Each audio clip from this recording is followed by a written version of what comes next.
The process of producing the play, The Taste of Sunrise, started before even auditions. The period of the play involved the 1920s, which was what's called the Dark Ages of ASL. This is a period where sign language was looked at as not a language. It was frowned upon, and it was outlawed in schools. Schools did not allow it. So any person who was signing did it in secret.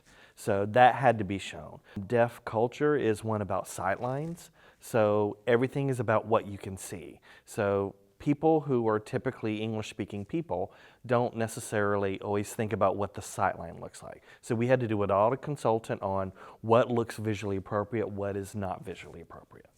My role in the production was one of many hats. So as the program manager, it started with an email request from our drama professor asking if we wanted to collaborate on this play. And he gave me a little synopsis about the play, and when I realized the deaf-centric nature of it and that it really was like a gift that we just had to unwrap. So of course I said yes, having no idea what was going to come after that, but knew that I had a really good team working alongside of me and that we would be all in. The biggest challenge of putting on this show was time.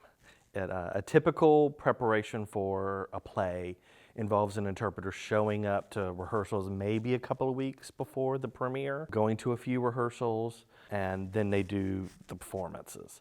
This was a play that involved deaf cast members, deaf consultants, interpreters, the drama department, of course, and it was a play about deaf culture, about deaf history.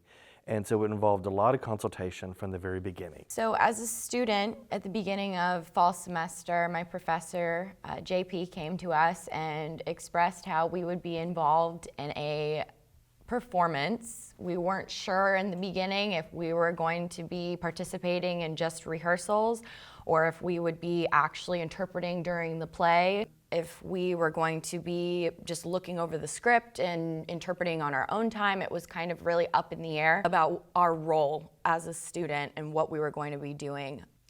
And then once we heard about this play, we kind of just had to be flexible and go along with the process. There's a character named Tuck, and he's born like most deaf people are born to. He is born in a hearing family.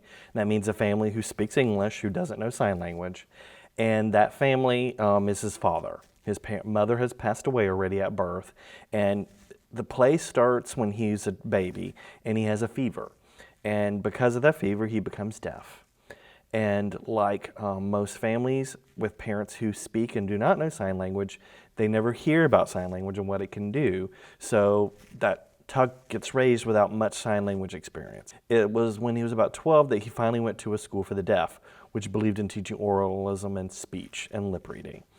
And it is at that point in the dorms where he learns sign language. Again, as I mentioned before, sign language is forbidden. So he's having to do this in secret. But it's in the dorms where he learns his culture, he learns his language, he learns about his community. However, during this process, he's struggling with his father. His father's not learning how to sign. They're not getting along, and in that process, his father dies, which causes some problems for him. And he goes through a personal journey until the end of the story where he accepts the two halves of his life, the people that he grew up with, as well as his deaf community. Feedback was just tremendous. I have to say, for people that didn't know anything about ASL or deaf culture, I think the impact for those individuals was probably the greatest.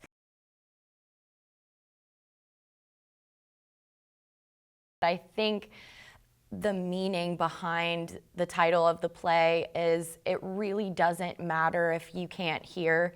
You're able to connect with people all around you in other ways. But I think the point is, with The Taste of Sunrise, is it doesn't need to be heard. It can be seen, it can be felt, it can be grasped. Hearing it is not something you need to do. I think it's just beautiful, and that nature is beautiful, and people are beautiful, and human connection is priceless, and that truly to me is what the meaning of The Taste of Sunrise.